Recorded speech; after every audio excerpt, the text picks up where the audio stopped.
Episode की शुरुआत में रियो सियोंग को अपनी सैंडल फेंककर मारती है और पूछती है कि तभी जो तूने बोला उसका मतलब क्या है। सियोंग उसे सैंडल पहना देता है और कुछ बोल पाता कि तभी इन दोनों के बीच रियो का एक्स बॉयफ्रेंड जून आ जाता है। अपने एक्स को ऐसे देखकर रियो शॉक्ड हो जाती है। पूछती है तुम यहाँ कैसे।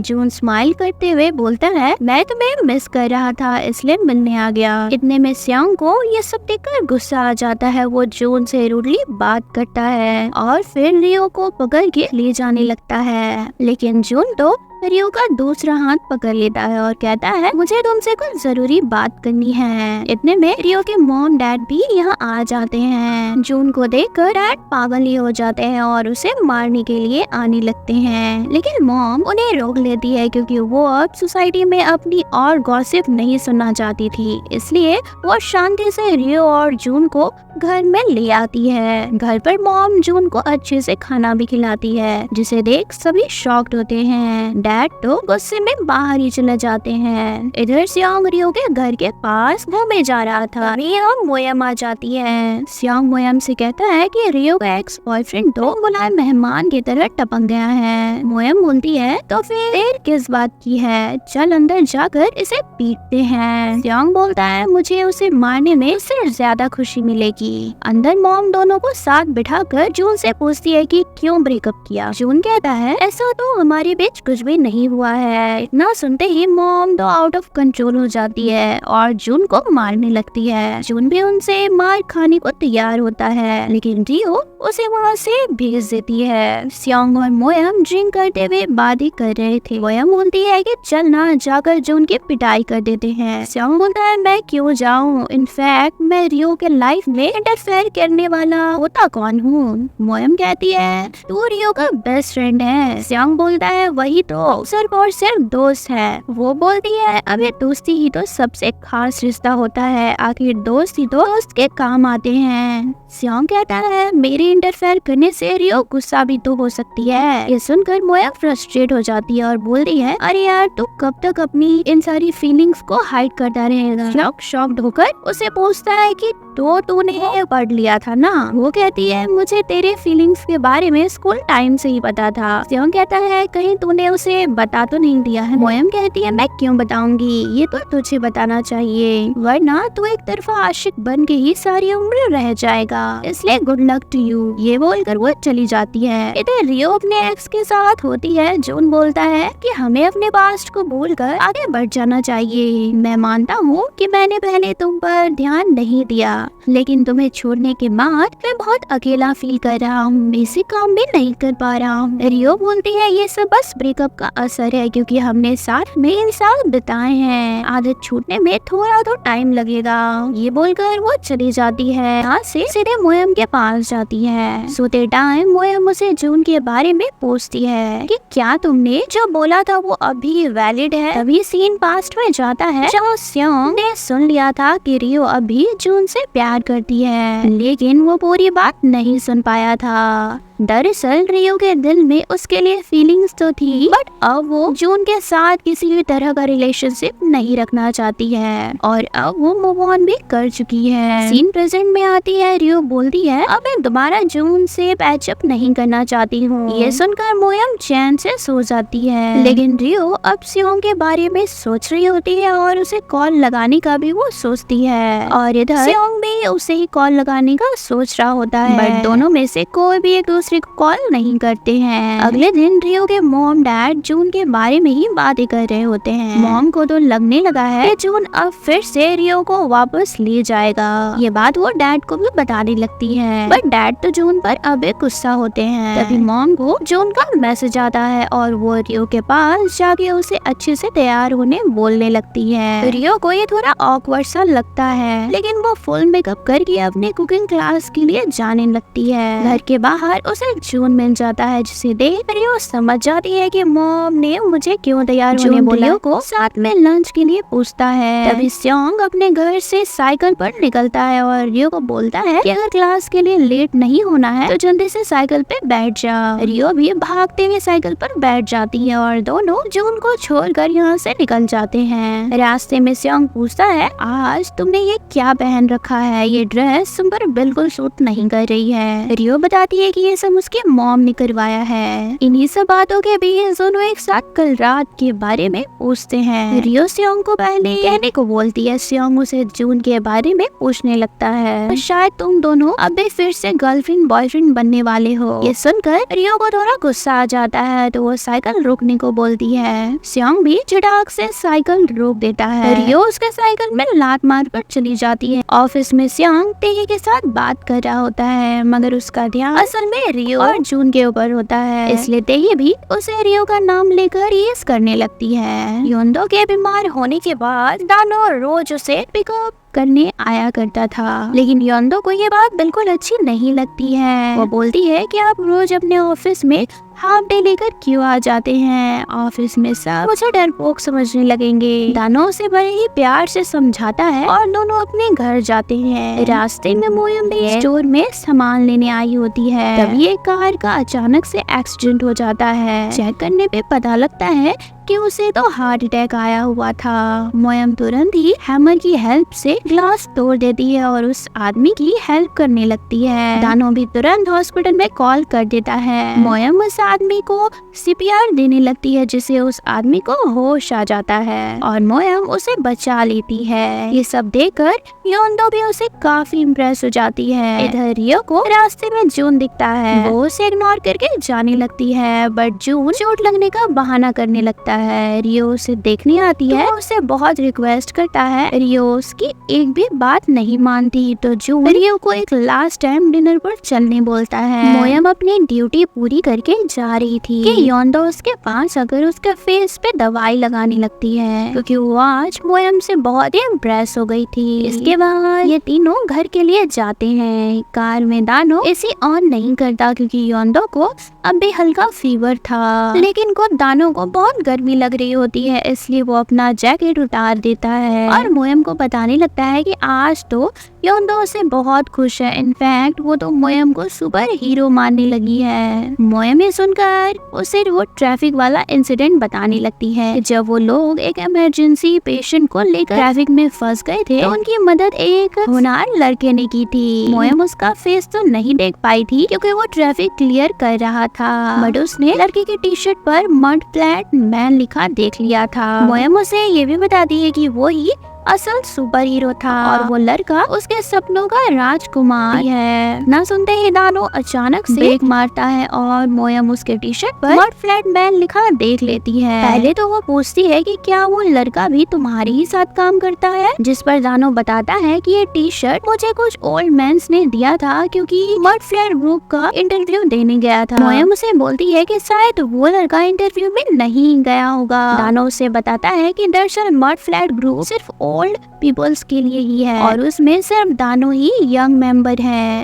ये समझ जाता है कि मोयम दानो की बात कर रही थी। मोयम जल्दी से घर के अंदर भाग जाती है, जहाँ उसका दिल जोर जोर से धड़क रहा होता है। इधर रियो अपनी मॉम से सवाल करती है कि आज सुबह जानबूझ करके आपने मुझे रेडी होने को बोला था ताकि जून और मैं क्लोज आ सके। मॉम चुपचाप यहाँ से चली जाती है तो रियो भी वॉक के लिए निकल जाती है। रास्ते में स्योंग उसे पूछता है कि तू कहीं जा रही है क्या, लेकिन रियो तो इसे इग्नोर करते हुए बोलती है कि आजकल गली में कुत्ते कुछ ज्यादा ही हो गए हैं। स्योंग उसे बोलता है कि इतनी रात को अकेले घूमना सेफ नहीं है, पर रियो आगे चली जाती है। थोड़ी देर बाद उसे महसूस होता है शायद कोई उसका पीछा कर रहा है, इसलिए वो दौड़ने लगती है। बाद में उसे पता लगता है कि ये तो स्योंग ही था। रियो उस पर चिल्लाती है कि तू इतना चुपचाप मेरा पीछा क्यों कर रहा था? पता है मैं कितना डर गई थी। सियोंग कहता है भागने से पहले एक बार पीछे मुड़कर तू देख सकती थी, शायद तू इतना नहीं डरती। सियोंग अब सीरियस होकर उसे बोलता है कि मैं कल वाली बात पूरा करना चाहता हूँ। रियो उसे बीच में रोकते हुए बोलती है कि मेरे दिमाग में अभी बहुत एरर्स चल रहे हैं, इसलिए अभी मैं कुछ समझने की हालत में नहीं हूँ, तो तू ये बात मुझे बाद में पूछ लेना। सियोंग उसकी बात मान लेता है, लेकिन वो रियो से पूछता है कि क्या आगे भी तुम जून से मिलती रहोगी? रियो बोलती है कि उसका ऐसा कोई प्लान नहीं है। ये सुनकर वो रियो को घर चलने को बोलता है। अगली सुबह सियोंग की मॉम काफी खुश होती है क्योंकि आज उनका बर्थडे था। वो उठकर बाहर आती है तो उनके हस्बैंड तो बिना विश किए ही जल्दी में हॉस्पिटल निकल जाते हैं क्योंकि इमरजेंसी पेशेंट जो आया हुआ था। सियोंग भी उन्हें रूम में नहीं मिलता, जिससे मॉम थोड़ी सैड हो जाती है। इधर सियोंग सुबह सुबह तेही के पास उसका बहुत ही खास पॉट देखने को आया हुआ होता है। सियोंग पॉट्स की बहुत ही तारीफ कर रहा होता है कि उसकी नजर कुछ वेस्ट पॉट्स पे भी पड़ती है, जिनके बारे में पूछने पर तेही बोलती है कोई भी चीज पहली बार में परफेक्ट नहीं बनती, जैसे कि तुम जो प्लान करते हो वो हमेशा परफेक्ट रिजल्ट दे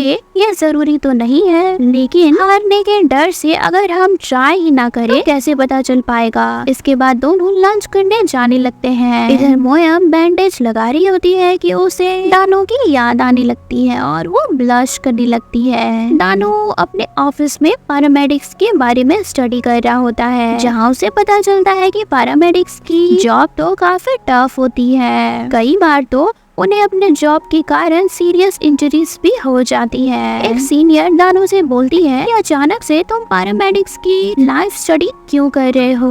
दानो बताता है कि मैं एक ऐसे पैरामेडिक को जानता हूँ जो जान को खतरे में डालने से पहले एक बार भी नहीं सोचती है। दानो इस पर आर्टिकल्स पब्लिश करने का डिसाइड कर लेता है। सियोंग और तेही जिस रेस्टोरेंट में आते हैं वो पहले से ही रियो और जून आए हुए थे। सियोंग को ये देखकर गुस्सा आ जाता है, इसलिए वो लोग दूसरी टेबल पर बैठ जाते हैं। जून रियो का टिफिन बॉक्स देखकर पूछता है कि इसमें तुमने क्या रखा है? रियो बोलती है कि मैंने कुकिंग क्लासेस ज्वाइन की है, बस वही चाप चाय बनाया हुआ है। जून पूछता है कि तुम कुकिंग तो पहले से ही बेस्ट करती हो, तो फिर ये कुकिंग क्लास क्यों ज्वाइन कर लिया है तुमने? तो रियो से बताती है कि वो अब कुकिंग में ही अपना फ्यूचर बनाना चाहती है। तो जून भी उसे कैलिफोर्निया की कुकिंग क्लासेस ज्वाइन करने के बारे में बोलता है, लेकिन रियो बोलती है अभी मैंने उतने दूर की सोची नहीं है। फिर जून रियो की चाप चाय ट्राई करने को बोलता है। सियोंग को ये सुनकर बहुत गुस्सा आता है। तेही भी सियोंग का फेस देखकर सब समझने लगती है। रियो कहती है कि यहाँ बाहर का अलाउ ही नहीं है। सुनकर जून एक वेट्रेस से रिक्वेस्ट करने लगता है कि ये फूड मेरे किसी स्पेशल वन ने बनाया है, तो क्या मैं इसे टेस्ट कर सकता हूँ? वेट्रेस उसे अलाउ कर देती है और रियो को बोलती है कि तुम्हारा बॉयफ्रेंड तो बहुत रोमांटिक है। ये सुनकर रियो तो कोई रिएक्ट नहीं करती है, बट सियोंग को बहुत जेलस फील होने लगता है। उसका मूड ऑफ हो जाता है। जून रियो की चाप चाय का बहुत तारीफ करता है। सियोंग तो चल करके राख हुए जा रहा होता है। तो तेही उसका मूड ठीक करने के लिए सियोंग को बोलती है कि मेरी एक फ्रेंड ने मुझसे पूछा था कि क्या तुम और सियोंग अभी क्लोज हो? तो मैंने भी उसे बोल दिया था कि हाँ अभी हम रिलेशनशिप में आ चुके हैं। इस पर सियोंग बोलता है तुमने अपने फ्रेंड से झूठ क्यों कहा? हम बस बिजनेस पार्टनर्स हैं और तुम्हें पता है ना उन लोगों से कितना मैं नफरत करता हूँ जो मुझसे झूठ बोलते हैं या अपना वादा तोड़ देते हैं। ये सुनकर रियो खांसने लग जाती है और रेस्टरूम चली जाती है। वापस आते हुए सियोंग मिलता है तो उसे पूछता है कि तुमने तो कहा था कि तुम जून से नहीं मिलोगी। तो रियो से बोलती है तुम तो यहाँ तेही के साथ आए हो। इतने में यहाँ तेही आ जाती है और रियो को एक वाइन गिफ्ट करती है, बट वो मना कर देती है। तेही वाइन को अपने बॉयफ्रेंड को देने को बोलती है, जिस पर रियो बोलती है कि वो मेरा कोई बॉयफ्रेंड नहीं है। फिर तेही और सियोंग चले जाते हैं। लिफ्ट में आने के बाद तेही कहती है ये हमारा लव स्क्वाड तो काफी एक्साइटिंग लग रहा है। सियोंग को कुछ भी समझ नहीं आता। इधर सियोंग की मॉम फ्रेंड्स ग्रुप चेक करती है, बट यहाँ भी इन्हें कोई विश नहीं करता। उल्टा एक फ्रेंड तो इन्हें अपने शॉप में हेल्प करने को बुला रही होती है। सियोंग की मॉम हेल्प करने शॉप पर जाती है तो वहाँ सभी फ्रेंड्स ने मॉम के लिए एक सरप्राइज पार्टी ऑर्गेनाइज किया हुआ था। सियोंग की मॉम ये देखकर बहुत इमोशनल हो जाती है। इधर सियोंग के डैड अपना सारा काम पूरा कर अपनी वाइफ को बर्थडे विश करने भागते हुए आते हैं और बहुत सारे शॉप्स में फ्लावर खोजने के बाद उन्हें अपनी वाइफ की फेवरेट फ्लावर्स मिल जाती है। पर डैड देखते हैं कि उनकी वाइफ तो किसी और के साथ खुश है, इसलिए वो फूल छोड़कर चले जाते हैं। इधर सियोंग अपने स्कूल आया हुआ होता है जहाँ प्रिंसिपल उसे बताती है कि तुमने पूल रेनोवेट करने का टेंडर मिल गया है। सियोंग ये सुनकर काफी खुश हो जाता है। तो प्रिंसिपल उसे बोलती है कि तुम्हें ये न्यूज रियो को भी जरूर बतानी चाहिए, वो भी बहुत खुश हो जाएगी क्योंकि उसे भी तो तुम्हारे टेंडर की बहुत फिक्र थी। यही फ्लैशबैक में हम देखते हैं रियो सियोंग के इस टेंडर के लिए अक्सर प्रिंसिपल मैम को कॉल किया करती थी क्योंकि उसे पता था कि ये पूल रेनोवेशन का काम सियोंग को बहुत खुशी देगा। ये सब सुनकर सियोंग और भी ज्यादा खुश हो जाता है। उसे तेही और मोयम की बात याद आने लगती है कि उसे अपनी फीलिंग्स को छुपाना नहीं चाहिए, इसलिए वो भागते हुए रियो के पास आता है। उसे हाँफते देखकर रियो पूछती है कि तू कहाँ से भाग कर आ रहा है, बट सियोंग उसे बोलता है कि मुझे पता है कि तूने मुझे बताने से मना किया है, लेकिन अब मैं और इसे नहीं संभाल सकता। वो रियो को बता देता है कि वो उससे प्यार करता है। रियो तो बस उसे देखते रह जाती है। वाटर बॉयल होने लग जाता है तो रियो उसे अपने हाथों से ही पकड़ लेती है जिससे उसके हाथ जलने लगते हैं। सियोंग तुरंत ही उसके हाथों को पानी में ले जाता है और उसकी केयर करता है। सियोंग को ऐसा करते देख रियो को शाय फील होने लगता है। वो बोलता है कि हमें हॉस्पिटल चलना चाहिए, बट रियो बोलती है कि ये कोई बड़ी बात नहीं है, अब तो ये सब रोज का होने वाला है क्योंकि अब से कुकिंग के लिए मैं और भी सीरियस होने वाली हूँ। दोनों के बीच सिचुएशन बहुत ऑकवर्ड हो गई होती है, बट सियोंग उसे अपनी फीलिंग्स बताकर बोलता है कि मैं जो तुम्हारे लिए फील करता हूँ वो तो मैंने तुम्हें बता दिया। अब मुझे पता है कि तुम्हारे लिए ये सब इतना आसान नहीं है क्योंकि तुम्हारा अभी अभी ब्रेकअप हुआ है और ऊपर से तुम्हारा एक्स बॉयफ्रेंड जून भी तुम्हारे पीछे है, इसलिए तुम अपना पूरा टाइम लेकर मुझे अपनी फीलिंग्स के बारे में बताना। इधर सियोंग की मॉम सियोंग का दिया हुआ गिफ्ट मिलता है जो कि एक ब्यूटीफुल सा नेकलेस था। उसकी मॉम गिफ्ट देखकर बहुत खुश हो जाती है। फिर वो अपने हस्बैंड का वेट करती है क्योंकि वो अब तक घर वापस नहीं आए थे। दरअसल कल रात को वो अपनी वाइफ को देखकर हॉस्पिटल वापस अपने काम पर चली गए थे, जहाँ पर वो काफी सैड होकर बोलते हैं कि मुझे लगा था कि अब हम दोनों के बीच सब ठीक है, लेकिन शायद ऐसा नहीं है। इस सीन को देखकर लगता है कि शायद सियोंग की मॉम का उस आदमी के साथ अफेयर था। इधर रियो को एक फ्लैशबैक याद आता है कि जब स्कूल में एक बार सब स्विमिंग कर रहे थे तो रियो को पानी से बहुत डर लग रहा था और तभी उस टाइम सियोंग ने उसे हिम्मत दी थी। यहाँ रियो बोलती है कि सियोंग से पहले ही मैं उसे लाइक करने लगी थी, लेकिन टाइम के साथ साथ मैं ये बात भूल गई थी। अब मुझे वो फीलिंग्स वापस आ रही हैं। इधर सियोंग को भी काफी मिक्स्ड फीलिंग्स आ रही होती है। कभी उसे लगता है उसने रियो को प्रपोज करके सही कर दिया है, तो कभी लगता है कि इससे उन दोनों की दोस्ती खराब हो जाएगी। मतलब वो पूरा बावरा हो चुका होता है। दिन से रात हो जाती है लेकिन दोनों ही ऑकवर्डनेस दूर नहीं कर पा रहे होते हैं। सियोंग को तो ये भी समझ नहीं आ रहा होता है कि कल वो रियो से नजर कैसे मिलाएगा, इसलिए वो बार बार ताका झांकी कर रहा होता है। रियो को कुछ समझ नहीं आ रहा था। अब बेचारी कर भी क्या सकती है, जिसे वो अपनी सारी प्रॉब्लम शेयर किया करती थी, इस बार वही प्रॉब्लम की वजह बन गया है। रियो भी विंडो से सियोंग के रूम की तरफ देखती है, लेकिन दोनों की टाइमिंग मैच नहीं होती है। सुबह रियो काफी अच्छे से तैयार होकर क्लास जा रही होती है। सियोंग से बातें स्टार्ट करने के लिए उसने उसका टाई भी ले लिया था। इधर डोंगजिन फॉलोअर खरीदने के लिए मॉम से पैसे मांग रहा होता है। मॉम भी उसकी बात पर सोचने लगती है। तभी रियो आकर डोंगजिन को भगा देती है और मॉम को पैसे ना देने का बोलती है। मॉम मान जाती है लेकिन वो उसकी ड्रेस और मेकअप भी नोटिस करती है। रियो बोलती है कि आज उसके सारे काउंसिल कपड़े धुलने गए हैं, इसलिए उसने ये पहना है। लेकिन मॉम बोलती है कि सुबह ही मैंने तुम्हारे सारे कपड़े को ड्रॉर में रखा है और ये स्मेल तो किसी परफ्यूम का है। मॉम को लगता है कि रियो जून के लिए इतना रेडी होकर जा रही है, इसलिए वो बहुत खुश हो जाती है। बाहर रियो को सियोंग मिलता है, दोनों एक दूसरे से नजरें चुरा रहे होते हैं। कन्वर्सेशन स्टार्ट करने के लिए रियो उसे टाई वापस करती है। सियोंग भी टाई के लिए थैंक्स बोलता है। रियो से अपना जवाब बताने के लिए और टाइम मांगती है, तो सियोंग उसे बोलता है तुम अपना पूरा टाइम ले सकती हो, जिस पर रियो उसे बोलती है क्यों इसकी कोई एक्सपायरिंग डेट नहीं है क्या? तो वो बोलता है कि ये थोड़ा ज्यादा हो जाएगा। दोनों एक स्टोर में जाकर डिसाइड करते हैं यहाँ के किसी भी प्रोडक्ट की एक्सपायरिंग डेट ही रियो के टाइम का एक्सपायरिंग डेट होगा। सियोंग यहाँ रेफ्रिजरेटर आइटम्स के पास आता है क्योंकि उसे पता था रेफ्रिजरेटर आइटम्स बहुत जल्दी एक्सपायर हो जाती हैं। वो सारी फ्रूट जूस में से सबसे कम एक्सपायरिंग डेट वाला जूस खोजने लगता है। रियो सियोंग को इतना एक्साइटेड देखती है तो उसके दिल में भी फीलिंग्स आने लगती है, लेकिन वो अपने फीलिंग्स को छुपाते हुए यहाँ से चली जाती है। सियोंग को रियो का पता नहीं चलता, इसलिए वो सारी जूस खरीद लेता है और ऑफिस में वो सबसे जल्दी एक्सपायर होने वाली बनाना मिल्क शेक को संभाल कर रख लेता है। दानो अपने ऑफिस में डिसाइड करता है कि वो पैरामेडिक्स का काम खुद एक्सपीरियंस करेगा ताकि वो उस पर एक अच्छी आर्टिकल लिख सके। वो पैरामेडिक्स के ऑफिस जाकर मोएम से रिक्वेस्ट करता है कि वो उसे अपनी टीम में शामिल कर ले। मोएम उसे मना कर देती है तो वो उसके सामने पुशअप्स करने लगता है ताकि वो अपने आप को स्ट्रॉन्ग दिखा सके। मोएम दानो को पुशअप्स करते देख इम्प्रेस होने लगती है। अपनी नजरें हटाकर वो दानो को अपने बॉस से बात कराती है। दानो उन्हें आसानी से मना लेता है और मोएम को उसे गाइड करने बोलता है। इधर रियो की मॉम जून से मिलने आई होती है, जहाँ जून उन्हें बताता है कि उसने रियो को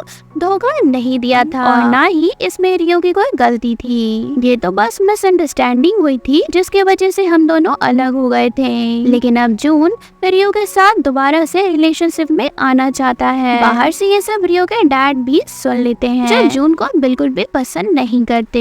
यहाँ वो चुप रहते हैं क्योंकि वो रेस्टोरेंट में कोई ड्रामा क्रिएट नहीं करना चाहते थे। कुकिंग क्लास में रियो को सियोंग का मैसेज आता है, जहाँ सियोंग उसे वही बनाना मिल्क शेक की फोटो भेजता है और बोलता है कि इसकी एक्सपायर डेट में बस 11 डेज ही बचे हुए हैं, इसलिए तो जल्दी से अपना जवाब दे दो। ये पढ़कर रियो जोर से चिल्लाती है, बस 11 डेज। आसपास के सभी लोग उसे ही देखने लगते हैं। रियो की मॉम घर आती है तो वहाँ डैड पहले से बैठे हुए थे। गुस्से में वो मॉम से जून से मिलने की वजह पूछ लेते हैं। मॉम भी उन्हें समझाने लगती है कि जून अब अपनी गलती को सुधारना चाहता है। डैड चिल्लाते हुए बोलते हैं कि तुम उस जून को अच्छा क्यों बता रही हो? कभी तुमने अपनी बेटी से पूछा है कि वो फिर से जून के साथ पैचअप करना भी चाहती है या नहीं? मॉम बोलती है मैं बस रियो को यूएस में देखना चाहती हूँ। डैड बोलते हैं तुम कितने क्रूअल हो, सोसाइटी में तुम बस अपने इम्प्रेशन बनाए रखना चाहती हो मगर तुम्हें रियो के फीलिंग्स की चिंता नहीं है। मॉम गुस्से में बोलती है मैं चाहती हूँ कि रियो एक सक्सेसफुल और रिच लाइफस्टाइल से रहे, ना कि मेरे तरह एक लूजर बन के रह जाए। हमने जो भी इश्यूज फेस किए हैं मैं नहीं चाहती हूँ कि रियो भी फेस करे। ये सुनकर डैड बाहर चले जाते हैं। रास्ते में उन्हें सियोंग के डैड मिलते हैं तो दोनों साथ में ड्रिंक करने लगते हैं।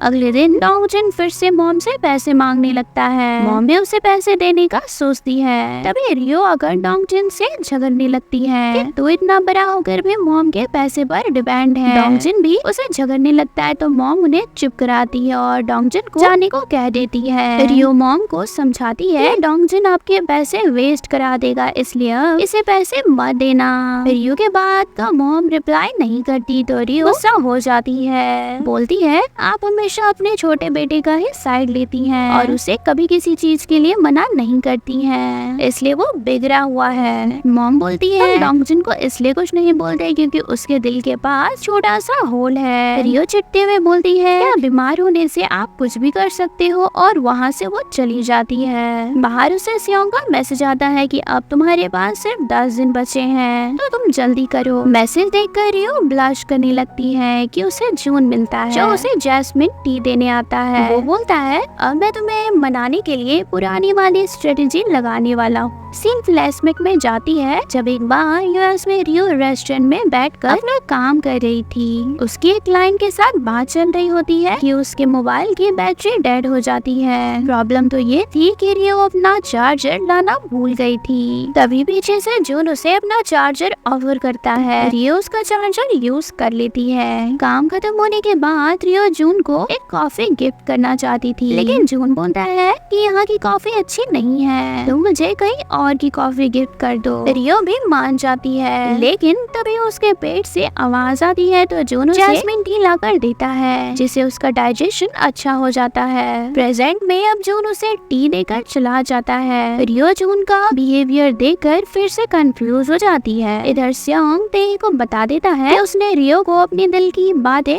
बता दी है। रियो ने लेकिन अपना अभी तक जवाब नहीं बताया है। तेही बोलती है कि शायद इसीलिए लोग बोलते हैं कि एक लड़का और लड़की कभी सिर्फ फ्रेंड्स नहीं हो सकते हैं। तो स्योंग बोलता है रियो है इसलिए मैं उसे प्यार करता हूँ। तेही को यह सुनकर जेलस फील होने लगता है, लेकिन वो कुछ कर भी नहीं सकती है क्योंकि उससे तो स्योंग को डम कर दिया था। तेही बोलती है कि उस दिन जो लड़का रियो के साथ था वो कितना मैच्योर लग रहा था। इनफैक्ट उन दोनों की जोड़ी भी परफेक्ट लग रही थी। स्योंग बोलता है कि वो लड़का तुम्हें किस एंगल से रियो के लिए परफेक्ट लग रहा था। ये सुनकर वो बोलती है कहीं तुम्हें रियो से रिजेक्ट होने का डर तो नहीं लग रहा है। रियो की मॉम मार्केट से घर लौट रही होती है कि उसे रास्ते में रियो कुकिंग क्लास से निकलते हुए दिखती है। मॉम को रियो पर शक होता है। रात में रियो जब घर आती है तो वहाँ उसे स्योंग दिखता है जो डोंगजिन के बुलाने पर आया हुआ था। रियो ये सुनकर गुस्सा आ जाती है क्योंकि उसे पता है कि डोंगजिन स्योंग से पैसे मांगने वाला है। उसके चिल्लाने से सब यहाँ आती हैं। मॉम उसके बैग को पलट देती है जिससे उसकी सारी कुकिंग बुक्स निकलती हैं। मॉम डैड को पता चल जाता है कि रियो कुकिंग सीख रही है।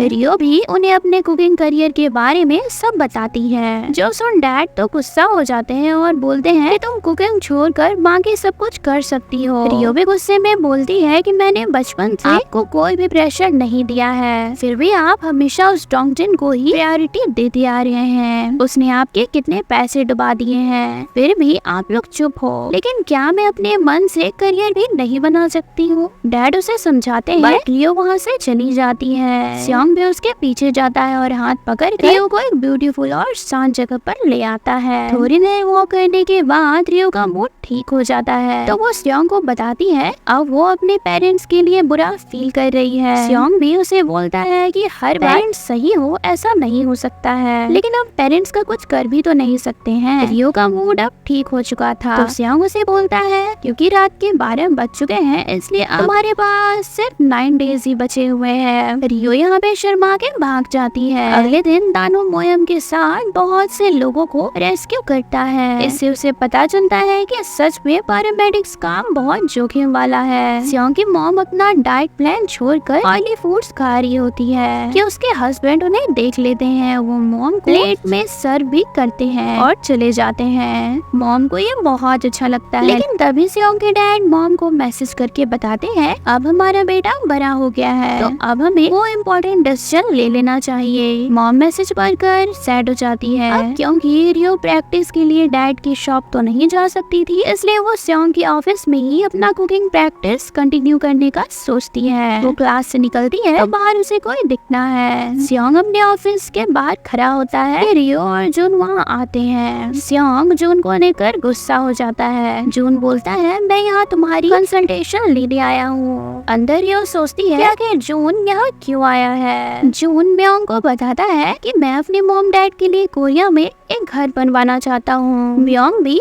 रेडी हो जाता है बट तभी उसे किसी का फोन आता है कि उसके बेटे ने किसी इंसेक्ट को निगल दिया है। वो जल्दी से घर चला जाता है। जून स्योंग से डिस्कस करना स्टार्ट करता है कि स्योंग उसका प्रोजेक्ट लेने से ही मना कर देता है। वो बोलता है कि रियो ने तुम्हारी बहुत तारीफें की थी इसलिए मैंने तुम्हें चुना था। स्योंग कहता है तुम आगे से उसके आसपास भी मत नजर आना क्योंकि अब तुम दोनों अलग हो चुके हो। जून बोलता है मुझे तो ऐसा नहीं लगता है, शायद तुम्हें पता नहीं है मेरे और रियो का रिलेशनशिप कितना डीप था। स्योंग बोलता है मुझे तुम्हारा पास्ट नहीं जानना है, मुझे तो बस जो रियो ने बताया है उसी पर ट्रस्ट है। इधर पैरामेडिक्स की टीम अपने काम खत्म करके मील एंजॉय कर रहे होते हैं जहाँ पर सभी मेंबर्स बातें करते हैं। हैं कि उन सभी मेंबर्स में से सिर्फ मोयम ही अभी तक सिंगल है। एक मेंबर बोलता है, मैंने आज तक मोयम को किसी रिलेशनशिप के बारे में बात करते नहीं सुना है, लेकिन कुछ दिनों पहले वो एक लड़की से इम्प्रेस हो गई थी। हमें सिर्फ उसके टी शर्ट दिखी थी जिसमें मड फ्लैट मैन लिखा हुआ था। ये सुनकर मोयम उसके मुंह में खाना ठूस देती है। दोनों बहुत एम्बेरस हो जाते हैं। इधर रियो अपना फूड रेडी कर लेती है। सियांग पूछता है, क्यों तू इस जून को भी खिलाने वाली है क्या? रियो बोलती है, जितना ज्यादा लोग मेरे फूड को टेस्ट करेंगे उतना अच्छा होगा। दोनों फूड टेस्ट करते हैं। खाना बहुत ही अच्छा था, लेकिन तभी रियो के स्टमक में पेन स्टार्ट हो जाती है। सियांग उसे संभालते हुए पूछता है, क्या हुआ? रियो उसे बताती है कि उसके पेट में बहुत तेज दर्द हो रहा है। सियांग उसे हॉस्पिटल ले जाने लगता है। जून को कुछ रियलाइज होता है और वो रियो को संभालता है और हॉस्पिटल चलने को बोलता है। रियो सियांग से अपना हाथ छुड़वा कर जून के साथ चली जाती है। इस टाइम पर सियांग बहुत ज्यादा सैड हो जाता है। हॉस्पिटल में रियो बताती है कि उसे 3 साल पहले स्टमक कैंसर हुआ था, जिसके चलते उसका 70% स्टमक सर्जरी के जरिए निकाल दिया गया है और इस बीमारी के बारे में सिर्फ जून को ही पता था, इसलिए रियो ने वह सियांग का हाथ छोड़ दिया था। यहीं पर इस पार्ट की एंडिंग होती है। Thanks for watching.